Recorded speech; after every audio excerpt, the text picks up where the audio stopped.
We've been doing a lot of sharing on Let's Get Cozy, because it's story time with Kiyaya and Daniel, of picture books, and books that would be appropriate for our younger readers.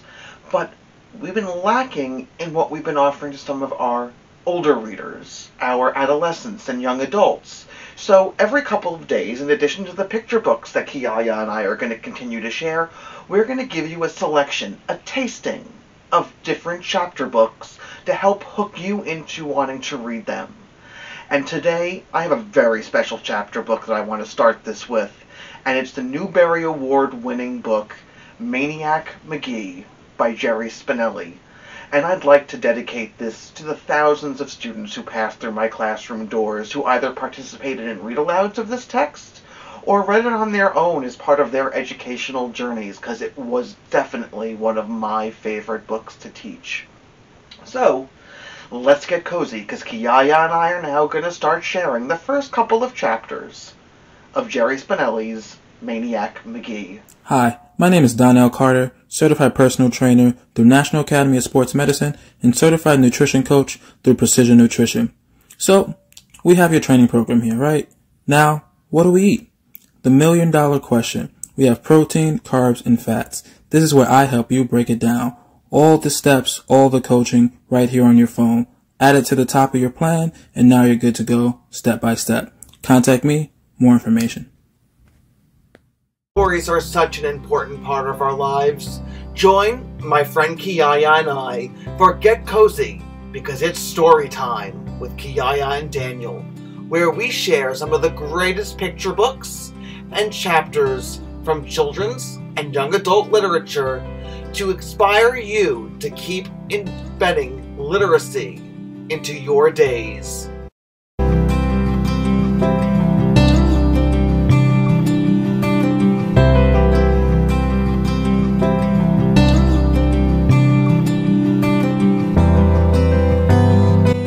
I'm Daniel, and Kiyaya and I are here to share this all with you.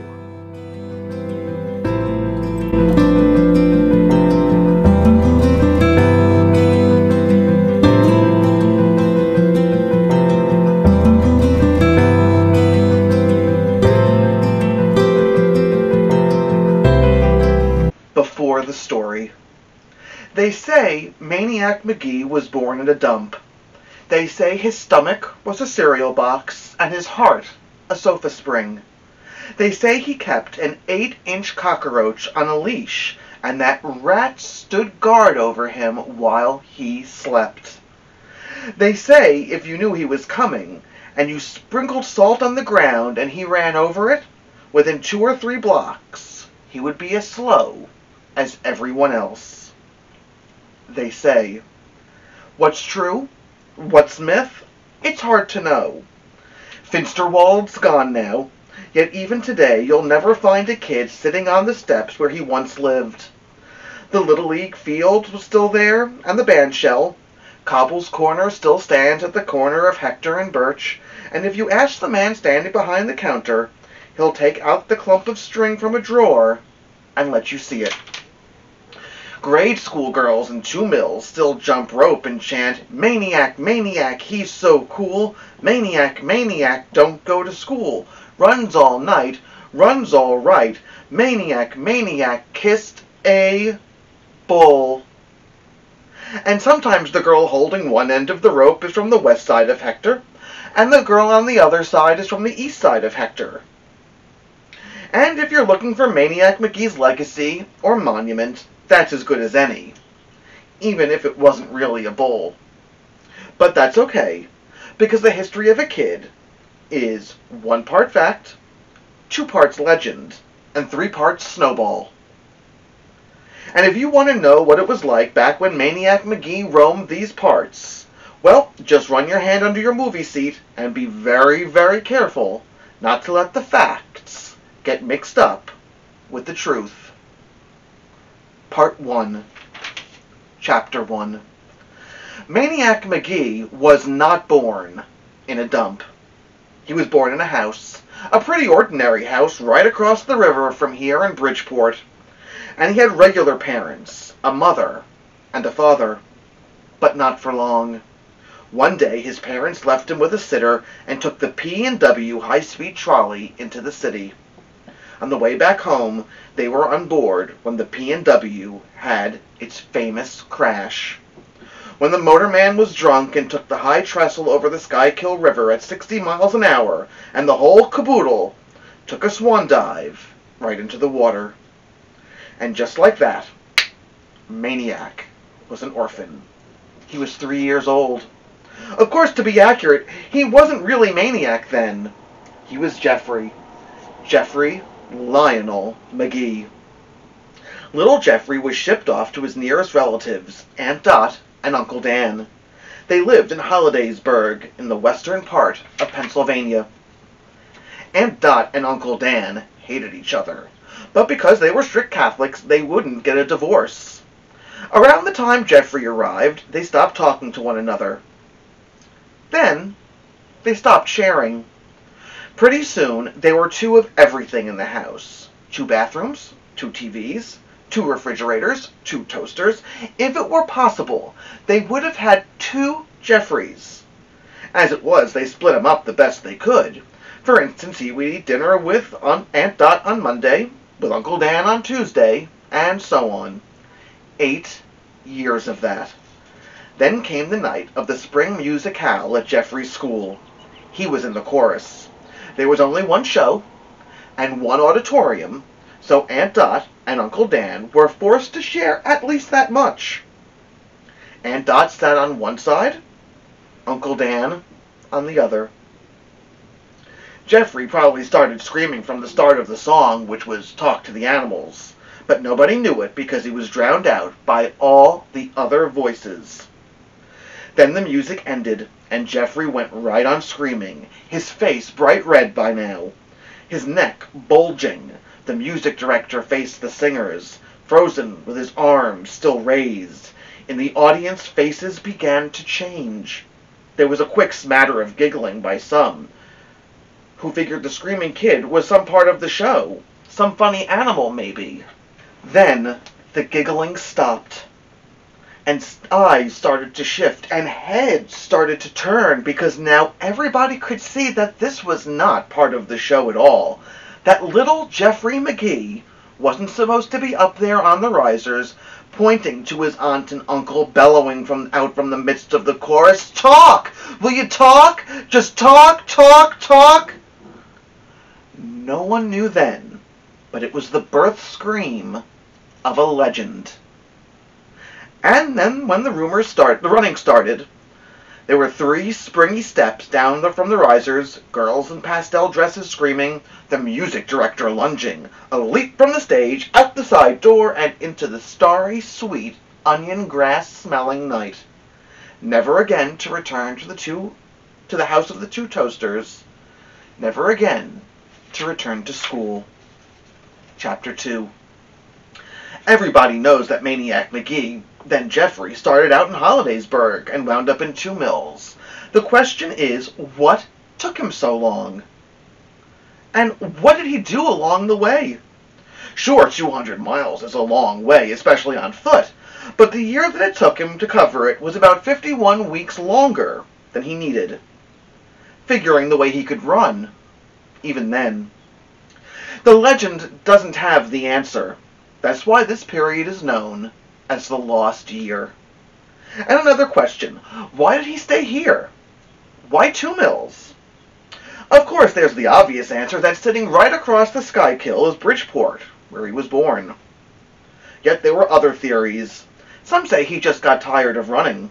Some say it was the butterscotch crimpets. And some say he only intended to pause here. But he stayed because he was so happy to make a friend. If you listen to everybody who claims to have seen Jeffrey Maniac Magee that first day, there must have been 10,000 people in a parade of fire trucks waiting for him at the town limits. Don't believe it. A couple of people truly remember, and here's what they saw. A scraggly little kid jogging toward them, the soles of both sneakers hanging by their hinges, flopping open like dog tongues each time they came up from the pavement. But it was something they heard that made him stick in their minds all these years. As he passed them, He said, "Hi." Just that. "Hi." And he was gone. They stopped, they blinked, they turned, they stared after him. They wondered, do I know that kid? Because people just didn't say that to strangers out of the blue. Chapter 3. Yes, a couple more, that's it, Kiyaya. As for the first person to actually stop and talk with Maniac, that would be Amanda Beale. And it happened because of a mistake. It was around 8 in the morning, and Amanda was heading for grade school like hundreds of other kids all over town. What made Amanda different was that she was carrying a suitcase, and that's what caught Maniac's eye. He figured she was like him, running away. So he stopped and said hi. Amanda was suspicious. Who was this white kid? And what was he doing here in the East End where almost all the kids were black? And why was he saying that? But Amanda Beale was also friendly, so she stopped and said hi right back. "Are you running away?" Jeffrey asked her. "Huh?" said Amanda. Jeffrey pointed at the suitcase. Amanda frowned, then thought, then laughed. She laughed so hard she began to lose her balance, so she set the suitcase down and sat on it so she could laugh more safely. When at last she could speak, she said, "I'm not running away. I'm going to school." She saw the puzzlement on his face. She got off the suitcase and opened it up right there on the sidewalk. Jeffrey gasped. "Books!" Books, all right. Both sides of the suitcase crammed with them, dozens, more than anyone would ever need for homework. Jeffrey fell to his knees. He and Amanda and the suitcase were like a rock in a stream. The schoolgoers just flowed to the left and to the right around them. He just turned his head from side to side and read the titles. They were fiction books and non-fiction books, who did it books, and let's be friends books, and what is it books, and how to books, and how not to books, and just regular kid books. On the bottom was a single volume from an encyclopedia. It was the letter A. "My library," Amanda Beale said proudly. Somebody called, "Gonna be late for school, girl!" Amanda looked up. The street was almost deserted. She slammed the suitcase shut and started hauling it along. Jeffrey took the suitcase from her. "I'll carry it for you." Amanda's eyes shot wide. She hesitated. Then she snatched it back. "Who are you?" she said. "Jeffrey Magee." "Where are you from? West End?" "No." She stared at him, at the flap-soled sneakers. Back in those days, the town was pretty much divided. The East End was blacks, and the West End was whites. "I know you're not from the East End." "I'm from Bridgeport." "Bridgeport? Over there? That Bridgeport?" "Yep." "Well, why aren't you there?" "It's not where I'm from. I'm sorry, it's where I'm from, not where I am." "Great. So where do you live?"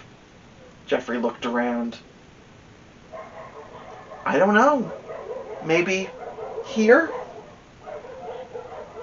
"Maybe?" Amanda shook her head and chuckled. "Maybe you'd better go ask your mother and father if you live here or not." She speeded up. Jeffrey dropped back for a second, then caught up with her. "Why are you taking all these books to school?" Amanda told him. She told him about her little brother and sister at home who loved to cry on every piece of paper they could find, whether it already had type all over it or not, and about the dog Bow Wow who chewed everything he could get his mouth on. And that, she said, was why she carried her whole library to and from school every day. First bell was ringing. The school was still a block away. Amanda ran. Jeffrey ran. "Can I have a book?" he said. "They're mine," she said. "Just to read. To borrow." "No." "Please? What's your name?" "Amanda." "Please, Amanda. Any one. Your shortest one. I'm late now. I'm not going to stop and open this thing again. Forget it." He stopped. "Amanda!" She kept running, then stopped, turned, glared. What kind of kid was this anyway? All grungy, ripped shirt. Why didn't he go back to Bridgeport or the West End where he belonged? Bother some white girl up there. And why was she still standing here? So what if I loaned you one, huh? How am I going to get it back? I'll bring it back honest, if it's the last thing I do. What's your address? 728 Sycamore. But you can't come there. You can't even be here. Second bell rang. Amanda screamed, whirled, ran. Amanda! She stopped, turned. Oh! She squeaked. She tore a book from the suitcase, hurled it at him, here, and dashed into the school. The book came flapping like a wounded duck that fell at Jeffrey's feet. It was a story of the Children's Crusade. Jeffrey picked it up, and Amanda Beale was late to school for the only time in her life. Okay, Kiyaya, just one more chapter. It's a short one. Chapter 4. Jeffrey made 3 other appearances that first day. The first came at one of the high school fields during 11th grade gym class. Most of the students were playing soccer, but about a dozen were playing football, because they were on the varsity, and the gym teacher happened to be the football coach. The star quarterback, Ryan Dennehy, wound up and threw a 60-yarder to his favorite receiver, James Hands Down, who was streaking a fly pattern down the sideline. But the ball never quite reached Hands. Just as he was about to cradle it in his big brown loving mitts, it vanished. By the time he recovered from the shock, a little kid was weaving upfield through the varsity football players. Nobody laid a paw on him. When the kid got down to the soccer field, he turned and punted the ball.